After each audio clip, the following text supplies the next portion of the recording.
রমজানে মজার মজার রেসিপি নিয়ে ইটালিয়ানো মেলামাইনের এবারের আয়োজন রমজানে পুষ্টিকর রেসিপি। এবং আমাদের সঙ্গে এই আয়োজনে আরও থাকছে উইনার হটপট। পুরো মাস জুড়ে মজার মজার রেসিপি নিয়ে আমি লিটা আপনাদের সাথে আছি। এবং পুষ্টিকর সব খাবার নিয়ে যে রেসিপি আমরা তৈরি করব সেটার পুষ্টিগুণ সম্পর্কে আমরা সবাই জানতে পারবো। আমি নুসরাত জাহান পুরো রমজান মাস জুড়ে আপনাদের সঙ্গে পুষ্টিবিদ হিসেবে থাকছি। আজ আমরা তৈরি করছি চকলেট পুডিং। চলুন দেখে নেই চকলেট পুডিং তৈরি করতে কী কী উপকরণ লাগছে। তরল দুধ 1 লিটার, কোকো পাউডার 3 চা চামচ, ময়দা 3 টেবিল চামচ, ডার্ক চকলেট 250 গ্রাম, ডিম 1টি, চিনি স্বাদ মতো, বাটার 1 চা চামচ, হুইপিং ক্রিম পরিমাণ মতো, ওয়েফার 1 পিস। দর্শক দেখে নিলেন উপকরণগুলো, এবার আমরা মূল রান্নায় চলে যাব। আপু শুরু করতে পারি তো? আচ্ছা, আমরা তো উপকরণগুলো দেখেই নিয়েছি, এখন আমাদের আগে চুলা ধরাতে হবে। আপু প্রথমে এখানে আমরা 1 লিটার দুধ নিয়ে নিয়েছি। এটাকে একটু ঘন হয়ে আসবে যখন, তখন অন্য জিনিস আমরা অ্যাড করব। আপু এই যে রমজানে যে আমরা দুধ দিয়ে একটা রেসিপি করছি, এটার আসলে কতটুকু স্বাস্থ্যসম্মত যে আমরা সারাদিন না খাওয়ার পরে আমরা দুধ দিয়ে কিছু বানাচ্ছি? অনেক বেশি স্পেশালি কিন্তু আমরা সবাই যেটা মিস করি নর্মাল যে সময়গুলোতে আমরা হয়তো মিল্কের ইনটেক কোনো না কোনোভাবে না হয়, বা রমজানে কিন্তু অতটা নেওয়া হয় না, যেমন ডিম বা দুধের ইনটেকটা কিন্তু খুব একটা হয় না।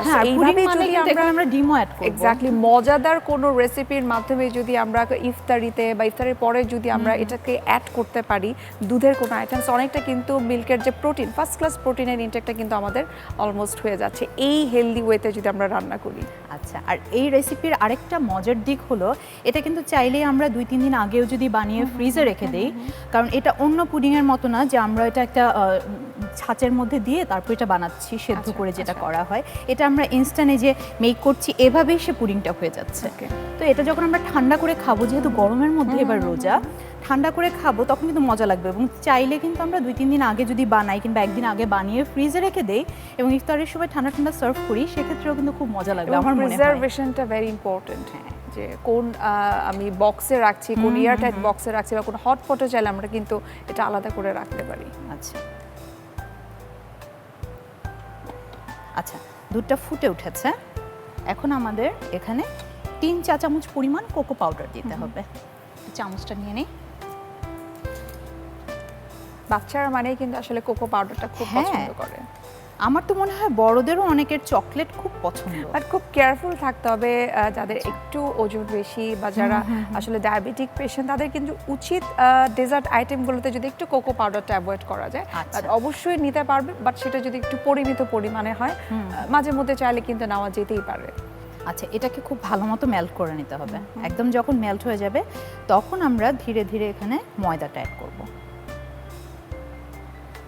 তো আপু যেটা বলছিলাম যে ডার্ক চকলেটের একটা পিস যদি প্রতিদিন খাওয়া হয় সেটা নাকি খুব স্বাস্থ্যসম্মত, অনেক বেশি হেলদি। এবং আমরা সবসময় বলি যে এভরিডে কেউ যদি নিতে চায় 1 বাইট, যেটাকে আমরা বলি 1 বার, এটা কিন্তু ব্লাড প্রেশার কন্ট্রোল করে এবং যারা কার্ডিয়াক পেশেন্ট তাদের জন্য খুব চমৎকারভাবে প্রেশার কন্ট্রোল করে এবং গুড কোলেস্টেরলের পরিমাণ কিন্তু বাড়ায়। সো আসলে এবং এটা দেখতে হবে যে যে কোকো পাউডারটা বা যে কোকো চকলেটটা আমি খাচ্ছি, অর্থাৎ ডার্ক চকলেট, মিনিমাম 70% কিন্তু কোকোটা থাকতে হবে, আদারওয়াইজ সেটা কিন্তু হেলদি হবে না বডির জন্য। সো এই পরিমাণটা জেনে কিন্তু আমাদেরকে তারপর খেতে হবে। ঠিক আছে, কথা বলতে বলতে আমাদের কোকো পাউডারটা কিন্তু একদম মিশে গিয়েছে। এবার আমরা দিব ময়দা। ময়দাটা পরিমাণ মতো দেওয়াটা ভালো। আমার মনে হয় এখানে যদি আমি 3 টেবিল চামচ পরিমাণ দেই, আচ্ছা, তাতেই হয়ে যাবে। এটা খুব আস্তে আস্তে করে অ্যাড করতে হবে যেন দলা না হয়ে যায়, এবং নাড়তে হবে। যেহেতু এটা পুডিং, আচ্ছা, তো এটা কিন্তু খুব ক্রিমি একটা টেক্সচারের হবে এবং অনবরত এটা নাড়তে হবে। এই পর্যায়ে সেই যে ডার্ক চকলেট বললাম, ডার্ক চকলেটের একটা পিস আমরা দিয়ে দিচ্ছি এখানে। আচ্ছা, এই পর্যায়ে আমরা চুলাটা বন্ধ করে দিব এবং এই পুডিংটা নিয়ে এই যে বরফের উপর ধরে অনবরত নাড়তে হবে, তাতে আস্তে আস্তে করে ঘন হয়ে যাবে এবং ক্রিমি হয়ে যাবে।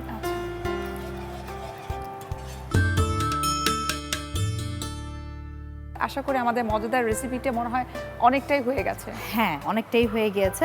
এটা আরো ঠান্ডা হবে যখন আমরা ফ্রিজে রেখে দিব, কিন্তু আমার মনে হয় আমরা যেটার মধ্যে সার্ভ করব সেটার মধ্যে আমরা সাজিয়ে ফেলতে পারি। এখন সাজিয়ে ফ্রিজে রাখলে জমে যাবে, তারপর আমরা ওইভাবে করেই সার্ভ করলাম। আচ্ছা, ওকে, আমি একটা সার্ভিং গ্লাস নিয়ে আসি।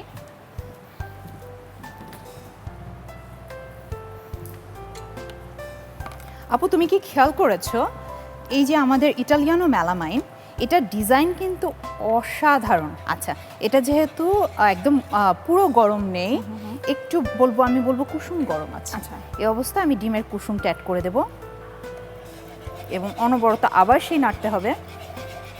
এখানে আমরা একটা ডিমের শুধু কুসুম নিয়েছি, সাদা অংশ নেইনি। আচ্ছা, যারা আসলে সরাসরি ডিমটা খেতে পছন্দ করে না তারা কিন্তু যে এই রেসিপিতে যেইভাবে ডিমটা ইউজ করা হয়েছে আশা করি খুব একটা খারাপ লাগার কথা না।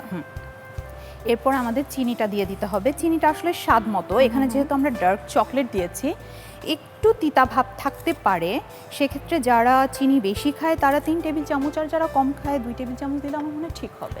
এবং অনেকে আছে যারা ডায়াবেটিক পেশেন্ট, তারা তো চিন্তা করতে পারে যে সুগারটা ডিরেক্টলি ইউজ না করে যদি ডায়াবেটিক সুগার ইউজ করা যায় তাহলেও কিন্তু মোটামুটি ইউজ করা যাবে।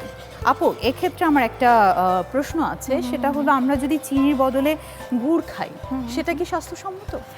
গুড়ের আসলে ক্যালোরিটা অনেক বেশি থাকে, অনেক বেশি। যদি গুড় খাওয়া যাবে বা সেটা যদি পরিমিত পরিমাণে খাওয়া যায়, যেমন মধুর ক্ষেত্রে একই কথা বলবো যে পরিমাণটা যাতে পরিমিত থাকে। ঠিক আছে, এখন এটা মোটামুটি ঠান্ডা হয়ে এসছে, আমরা এখান থেকে একটা চামচ নিয়ে নিই। এটা আমরা খুব আস্তে আস্তে গ্লাসের মধ্যে ঢেলে দেব। এটা চাইলে আমরা অন্য আরেকটা কাপে নিয়ে নিতে পারি আমাদের ঢালার সুবিধার জন্য, বা কোনো স্যুপ সাইজ কোনো বাটিতেও চাইলে সার্ভ করা যায়, তাতেও করতে পারি। আসলে ইফতারে দেখা যায় কি আমরা পরিবারের সব সদস্যরা একসাথে বসে খেতে বসি, হ্যাঁ, সবার সামনে হয়তো বা একটা করে ছোট ছোট বাটিতে হয়তো বা আমরা সার্ভ যদি করি কিংবা এরকম গ্লাসে সার্ভ করি, সেক্ষেত্রে সবার সামনে একটা একটা দিয়ে দিলে তাহলে তার মতো করে সে নিয়ে খেতে পারলো। এবং ছোটরা তো আসলে সব কিছুর আগে সৌন্দর্য দেখে, এবং বাচ্চাদেরকে কিন্তু এটাই করতে হয় যে খাবার প্রতি যে মনোযোগটা বা খাবার প্রতি যে আগ্রহটা সেটা কিন্তু ক্রিয়েট করতে হয় খাবারের ভ্যারিয়েশন নিয়ে এসে ডিজাইন করে তাদের সামনে প্রেজেন্ট করা। আচ্ছা, আমার মনে হয় এতটুকু ঠিক আছে, কারণ উপর থেকে আমরা একটু ডেকোরেশন দিব। এখন আমরা এটা যেহেতু দেওয়া হয়ে গেছে, এর মধ্যে আমরা বাটার অ্যাড করব। এখন আমি বাটারটা কেন পরে দিচ্ছি সেটা বলি। যখন আমরা একটা প্রাপ্তবয়স্ক পূর্ণবয়স্ক একজন মানুষের জন্য সার্ভ করবো, আমার মনে হয় বাটারটা অ্যাভয়েড করতেই পারি আমরা। এবং ছোট যারা রোজা রাখছে ওদের সারাদিনের যেহেতু এনার্জি অনেক বেশি, ওরা বেশি ছোটাছুটি করে, দৌড়াদৌড়ি করে, আমার মনে হয় ওদের জন্য যদি আমরা একটু বাটার অ্যাড করি সেটা একটু ফ্লেভারও দিবে, সেই সাথে ওরা যে এনার্জিটা লস করছে সেই এনার্জিটা তারা গেইন করবে। এবং এটা খুব ভালো ওয়ে যে আমরা পরে চাইলে অ্যাড করতে পারি, যে অ্যাভয়েড করতে চাই সে চাইলে এটা না দিলেও আমি এই জন্য এটা পরে দিলাম, কারণ আমাদের আর দুটো গ্লাস যে আমরা সাজাবো সেটা আমরা পূর্ণবয়স্ক একজন মানুষের জন্য যদি সাজাই সেখানে আমরা অ্যাড করব না। কিন্তু এটা যেহেতু আমি ছোটদের জন্য দেখালাম, ছোটরাই পছন্দ করবে আমার মনে হয়, যেহেতু চকলেট আছে এবং তার উপরে আছে হুইপিং ক্রিম, যেটা বাচ্চারা সবচেয়ে বেশি পছন্দ করে।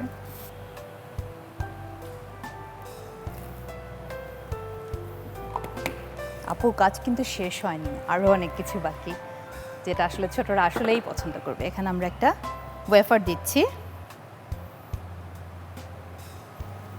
তার উপর থেকে দিয়ে দিচ্ছি একটু কোকো পাউডার। এটা তো জাস্ট চকলেটই চকলেট, মানে জাস্ট বাচ্চারা বলবে যে ওয়াও। আপু, তৈরি হয়ে গেল আমাদের চকলেট পুডিং। খুবই মজার এবং খুবই, আমি বলবো যেটা বলছিলাম যে বাচ্চারা দেখেই বলবে যে একদম ওয়াও একটা রেসিপি। তো যেসব বাচ্চারা আসলে রোজা রাখে, রোজার পাশাপাশি কিন্তু ক্যালোরি ভালো ইনটেকের জন্য খুব চমৎকার একটা খাবার এটা। দর্শক আপনারা দেখে নিলেন মজাদার একটা খাবার, এখন দেখে নিন এটার প্রস্তুত প্রণালী। প্রথমে ফ্রাইং প্যানে তরল দুধ দিন, এতে কোকো পাউডার, ময়দা ও ডার্ক চকলেট মিশিয়ে রান্না করে নিন। সবশেষে ডিমের কুসুম ও চিনি দিয়ে ভালোভাবে মিশিয়ে গ্লাসে ঢেলে butter, whipping cream, wafer, chocolate টুকরা ও কোকো পাউডার মিশিয়ে সাজিয়ে পরিবেশন করুন মজাদার চকলেট পুডিং। দর্শক দেখে নিলেন প্রস্তুত প্রণালী, আশা করি আপনাদের সবার ভালো লেগেছে এবং বাড়িতে অবশ্যই ট্রাই করবেন।